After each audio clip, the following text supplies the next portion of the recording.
pemirsa, perkenalkan saya Intan Aulia yang akan melaporkan bisnis global hari ini.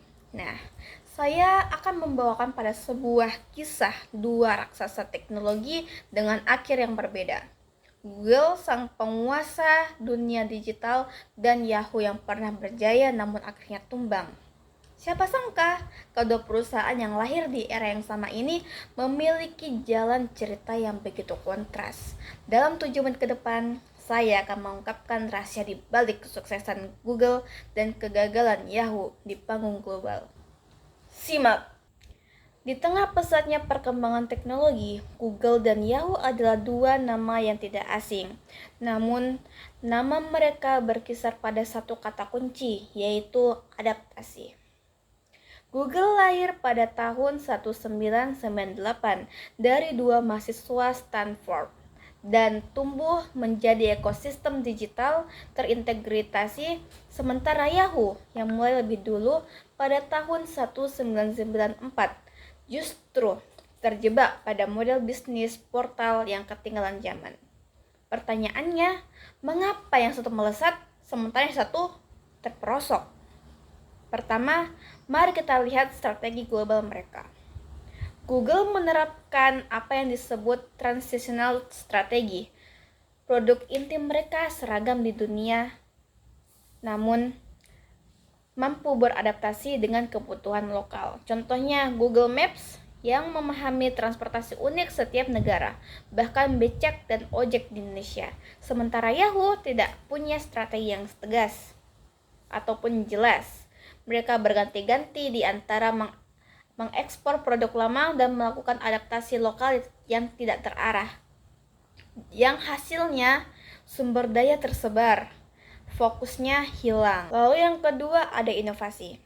Google membangun budaya inovasi yang sistematis.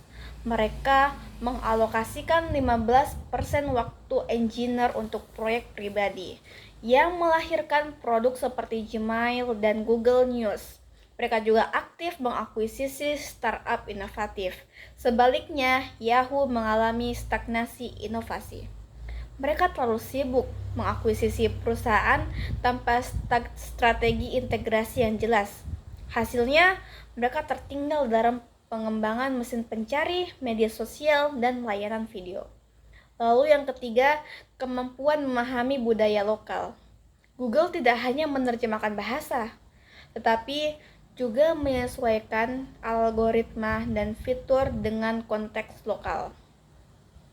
Mereka merekrut tim lokal dan bermitra dengan perusahaan setempat.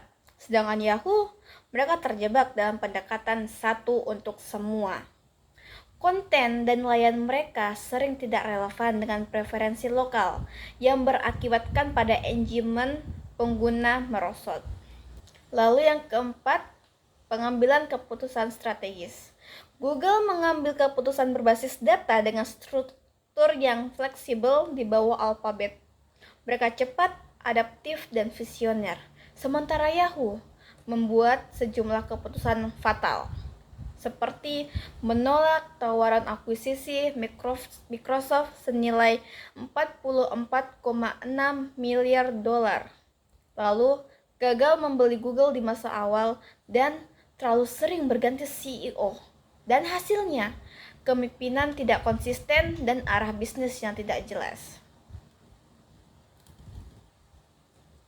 Dari sudut pandang analisis bisnis, Porter's Five Force menunjukkan bahwa Google memiliki hambatan masuk tinggi dan ekosistem yang sulit ditembus, posisinya kuat.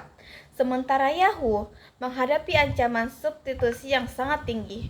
Hampir semua layanan mereka punya alternatif yang lebih baik, seperti Gmail, Google Search, Facebook, YouTube.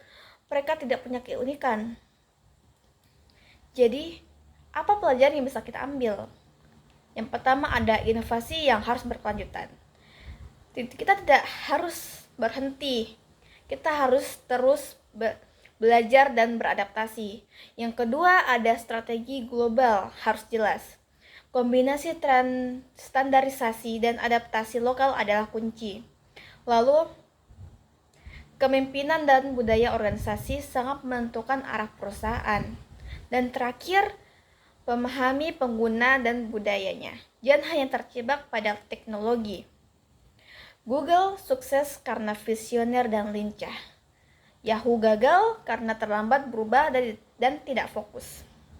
Demikian laporan khusus saya Google versus Yahoo. Dua takdir, dua pelajaran.